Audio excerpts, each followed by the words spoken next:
বন্ধুরা, ছোটবেলায় রামায়ণ তো সবাই নিশ্চয়ই দেখে থাকবেন। আমিও খুব দেখতাম।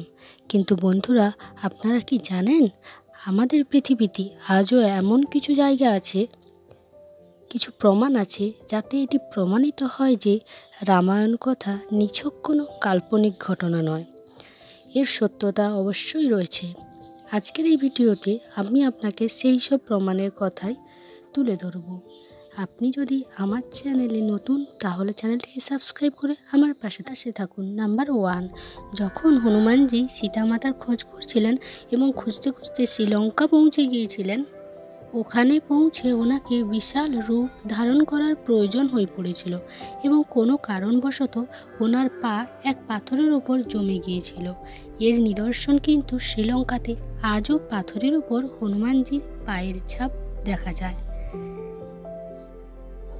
নাম্বার 2, যখন সীতামাতার হরণ হয়েছিল তখন সীতামাতার খোঁজ করতে করতে রামজির সাক্ষাৎ হয় হনুমানজির সাথে এবং হনুমানজি প্রতিদিন শ্রীরামজির প্রতীক্ষা করতেন। ওই জায়গাটি বর্তমানে হনুমানগড়ি নামে পরিচিত, যেখানে হনুমানজির অনেক বড় এবং প্রসিদ্ধ মন্দির আছে। নাম্বার 3, যখন রাবণ সীতামাতাকে লঙ্কায় নিয়ে গিয়েছিলেন তখন অশোক বনে এক গুহায় নিয়ে গিয়েছিলেন। আজও ওই গুহা ওইখানে রয়েছে, যা সাপের আকৃতির মতো।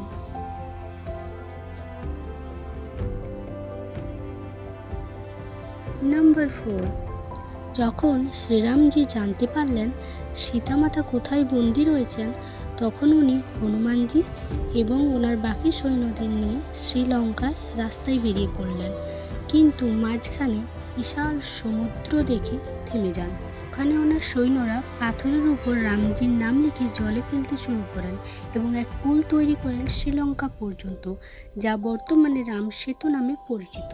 নাম্বার 5, যে পাথর দিয়ে রাম সেতু পুলের নির্মাণ হয়েছে, ওই পাথরগুলো আজও ওইখানে আছে।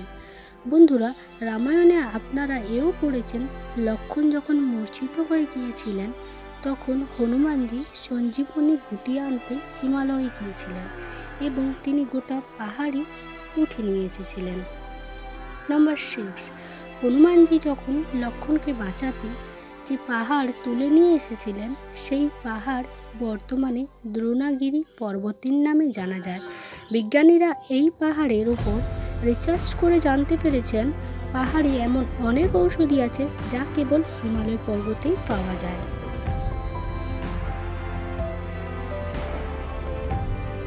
নাম্বার 7, রাবণ যখন সীতামাতাকে হরণ করে নিয়ে যাচ্ছিলেন তখন জটায়ু সীতামাতাকে উদ্ধারের চেষ্টা করেছিলেন, কিন্তু রাবণ জটায়ুকে হত্যা করেন।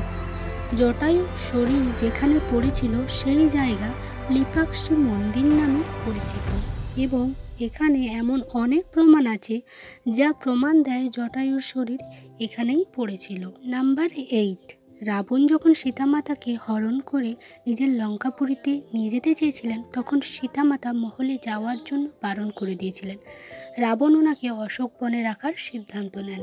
এখানে সীতামাতা এক বৃক্ষের নিচে বসে থাকতেন। বন্ধুরা, আপনারা শুনলে অবাক হবেন, আজও অশোক বনে ওই বৃক্ষ শ্রীলঙ্কায় আছে। নাম্বার 9, রাবণ নিজের লঙ্কাপুরীর সুরক্ষা বড় বড় হাতিদের দিয়ে করাতেন। শ্রীলঙ্কায় এমন অনেক বড় বড় হাতির জীবাশ্ম খুঁজে পাওয়া যায় যা দেখে সবাই বিশ্বাস করতে বাধ্য রামায়ণের কথা সত্যই বাস্তব। নাম্বার 10, বন্ধুরা, আপনারা তো জানেন হনুমানজি নিজের লেজে পুরো লঙ্কাই জ্বালিয়ে দিয়েছিলেন। শ্রীলঙ্কায় এমন এক জায়গায় কালো মাটি পাওয়া যায় যার দ্বারা প্রমাণিত হয় বহু বছর আগে এখানে অনেক বড় অগ্নিকাণ্ড হয়েছিল।